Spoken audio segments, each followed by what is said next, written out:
in November, passed away. Prior to that, we found out he had cancer in July, and I was taking care of him. And I let my working out slip. You know what I mean? Things kind of took priority, and I gained some weight back. And we were at the taping right after my dad passed, and I got pulled aside by a couple of top guys there, a couple big names in wrestling, and they could have been super blunt with me and told me, you look like crap, you need to get back in shape. But they said, listen, we know why, and we're here for you, but you know what you've got to do. And I knew exactly what I had to do, and I got back in shape. But it was cool that they A, did it privately. Yeah. But B, they were like, we understand why. We would have done the same thing, but now you got to take that and you got to go to the gym and you got to use that to push you through the gym. And I did. And I'll be grateful with them for that. They checked me without checking me. You know what I mean? Yeah. No, that makes sense. They could have checked me and made an example of me, and would have been within the right. Because, how many guys who are pros who are going through stuff at home but still manage to do their work? And I slacked on my work. I 100% did. I slacked on my work. But, they had empathy. They knew why. And they just told me, now it's time to get it together, use it as motivation. And I did. And that's why I post a lot of it. I post a lot of this stuff it's not for, hey, look at me. It's accountability for myself. Right? So I'm like, hey, if I post it on here occasionally, I have to look at it. I have to see it. So I want to keep seeing progress. Yeah, I do the same thing with my workouts in the morning. I'll take a selfie and then I'll put the workout, on top of my face through Snapchat, and then I'll post it in my story because, it's not for me to show off and be like, hey, look, I'm working out. It's like you said, it's the accountability. It's, I'm having a terrible time with names today. But there's this guy who's a former, Jocko Willing, post a picture of him, at 4:30 every morning. You can go to his Twitter and you see his watch.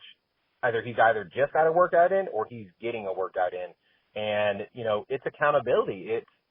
You have the people out there that, I still get asked on a regular basis, like, hey, where are you making your own workouts? Are you doing some kind of a program, whatever? And I just say, I've done this long enough that I just sometimes I will go online and find new workouts just because it's fun to try new things when it comes to that. But, a lot of it is, like we were talking about earlier, the kind of old staples that you've done forever or just variances of them so that you can keep doing it. And, the fact that I'm maybe inspiring them to go work out or, make themselves look like, okay, he's doing this every day. He's up early in the morning getting it done. I can do it at least, 20 minutes a day or whatever it is. So it's like you said, it's the accountability of not only yourself, but, hopefully you're helping somebody else wanting to do that as well.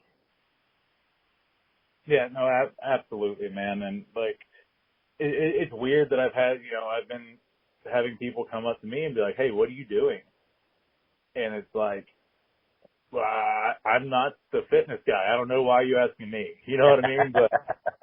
But I get it. They see me go from 320 to right now I'm around 240-ish, maybe a little lower. And, that you don't think about it because you see yourself in the mirror every day. But right. I see old pictures and I'm like, oh, wow, okay. I guess it is kind of different. Yeah, like you said, you're seeing yourself every day, so you don't notice it, but maybe somebody who hadn't seen you in a week or two, you've been doing real well with your diet, you've been doing real well with your workouts, and they're like, man, if you lost weight or you look bigger here, and but in a good way bigger, not like a bad way bigger. So yeah, those little things of hearing that it's always a good feeling, and like you said, it's making it's helping you be like, okay, well, maybe people are paying attention, and maybe I am, losing weight or whatever, but I can't see it because I'm, I see myself every day, and also muscle weighs more than fat. So the scale's telling me one thing, but my body, looking wise, and my clothes are saying a completely different situation. That's taken a lot of time to get used to too. I have one of those little handheld body fat percentage readers. Like every now and then when I'm just plateaued on weight, which is right now, honestly, I hang between 237 and 241, and I just keep fluctuating there. And I've had to start going to that. How I feel and how things fit, but B, looking at the body fat percentage, because, you know, you get so tied up in numbers on weight, and it can really destroy motivation if you keep doing that. So I just had to keep trying to tell myself that it's a battle, man. That's what Tracy Smothers would say about everything. But like it's a battle. I love that. Yeah, because it is, and life is a battle in general. So the fact that, you know, you keep going on is a fantastic thing. Yes, sir. Yeah. Now, I have a segment on the show. I call it the 5 count. It's I have 5 random questions. Just answer as quick as possible. All right. Okay.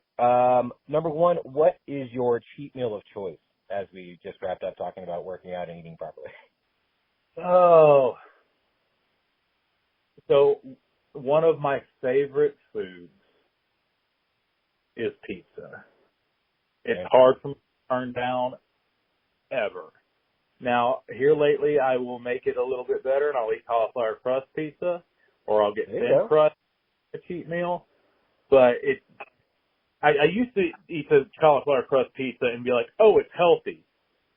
I've gone away from that and started being realistic. It's not healthy. It's healthier, but it's not healthy, and I know that. But pizza, 100% favorite cheat meal. And a lot of times I won't have one until we go off to tapings. And the last night of tapings, I'll eat pizza. It's the light at the end of the tunnel there. 100%. I mean, pizza, even, I don't want to say even bad pizza is good, because that's not true. I've had some bad pizza. But like, even some big brand subpar pizzas, usually all right. You know what I mean? Like, I'll still just demolish a Little Caesars cheese pizza. Oh, without a doubt. Like, I ain't too proud. Yeah, even with the breadsticks, just bring it all on up. It's gone. Oh God, I got to keep the breadsticks away because I'll eat a whole order myself. It's free. I try to stay away, but you know, if I'm going to Little Caesars, I'm getting me some crazy bread, and that's all there's to it. Yeah, no, 100%. Yeah. If you owned a liquor company, brewery, winery, or coffee shop, which one would you own, and what would the name be? If I were to own it, I would probably, it'd probably whiskey. Okay. Just because, so I've always been announced from a town that no longer exists, but it's called Taterpeeler, Tennessee. And a guy, one time on local TV, a guy said that's where I was from. And I got so many comments from fans about that I just kept it. It's kind of like Dutch Mantel had Oil Trough, Texas, which isn't a real place. Yeah. So that's kind of been my thing is Taterpeeler, Tennessee. And I don't know, something about like Taterpeeler distilleries or something like that just seems, I almost maybe should make moonshine there because that sounds like something that would make moonshine. But as far as breweries though, my brother is actually part owner of a brewery here in Murfreesboro, Tennessee called Panther Creek Brews.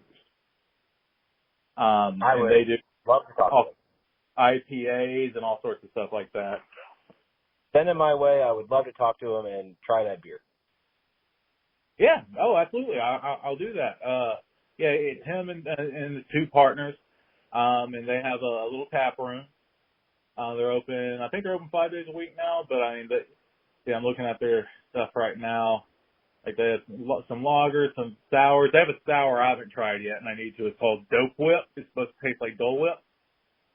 Oh. Yeah. They've got a sour called Unity that's really good. Fresh Press, which is like very orangey. It's a New England IPA. Course Life, which is an American IPA. They always come with the best names. They don't have it on their menu right now, but they came out with one last year that was called Beer Flavored Beer, and it's just like their like their traditional like American lager, like a Budweiser or something like that. More of just your beer, but it's called Beer Flavored Beer, and that was always my favorite. That's not my favorite beer, for sure. Right. I do love the names that people come up with their beers, and little things like beer flavored beer is always great because you know exactly what you're getting yourself into. Yeah. Yeah. What was one of your favorite bands when you were a kid versus now? Oh, when I was a kid, I was a giant Limp Bizkit fan. Oh, nice. I mean, wore the red Yankees cap and had never seen a game. Still will occasionally when I'm working out go, where's that new metal playlist? Yeah. The Limp Bizkit's was a lot of fun. Nowadays I went more country. Like as I got older, I went more, I guess, the singer-songwriter vibe. So I guess even though it's not a band per se, George Strait's probably my number one. It's probably what I listen to the most. I mean, King George, you can't go wrong with. I've had to slowly introduce my girlfriend into, Garth Brooks, George Strait, because she's from New Orleans, and country is not a huge thing in New Orleans. So when she's moving here to Texas, she slowly picked up on some of it, and she tolerates it. I'll say that. She tolerates it. But, for me, growing up here, it was on all the time, and as much as, you try to get away from it, living in Texas, you're not getting away from country. Country's always going to find you. Yeah, and I always like George or country period, because like a lot of times I was on the road and a lot of times it was by myself. And especially early 90s country, it's so much about being on the road. Mm-hmm. And a lot of it, being on the road, chasing rodeos and stuff like that. That Sean Schultz guy that I told you about, he had redone the lyrics to Rodeo, to Wrestling Show. Oh. A song about going to a wrestling show. I like that a lot. Yeah, and I wish I could remember him, man, but it was awesome. So like anytime we'd run together and Rodeo would come on the radio, he'd just change the lyrics and we'd sing it. I mean, they're all very fitting, really. Yeah, oh, for sure. Yeah. Who or what inspires you? In wrestling or just in general? Both. Okay. Oh, that makes it a lot deeper. My grandmother was my hero. I'll say that when I was growing up. And I don't quite know 100% what it was about her. I mean, I guess I do just because she was so hardworking and so giving with her time. My grandfather was already retired. He had retired from the military and then retired for many years as like a diesel mechanic and a handyman and stuff like that. So he just kind of took care of the farm. Not saying he wasn't working. He was obviously working. When you have a farm, you're working. But he wasn't out in the workforce. My grandmother was. And actually my grandmother was in the workforce until probably, I don't know, 3 years, maybe 4 years before she passed. Wow. She just always had to be doing something. And she worked at actually the same place where my first job was. Not that there was any, any family hookup there, but no, she worked in a gas station for many years. She was the assistant manager there. But she pretty much ran the place because, the owner was an avid golfer. Well, he had to do his reports on Saturdays. Well, he'd go golfing, she'd do the reports, and I would always go in with her. But she was I'm trying to think, she was the pin that held the family together. Oh, wow. I never realized that when she was alive until she passed, and the family kind of split apart. You know what I mean? So she held her family together. Everything was always at their house. So, any holiday was always there. So she would work, and then she'd come home, she'd cook these massive, from scratch country meals. for all the families. She'd host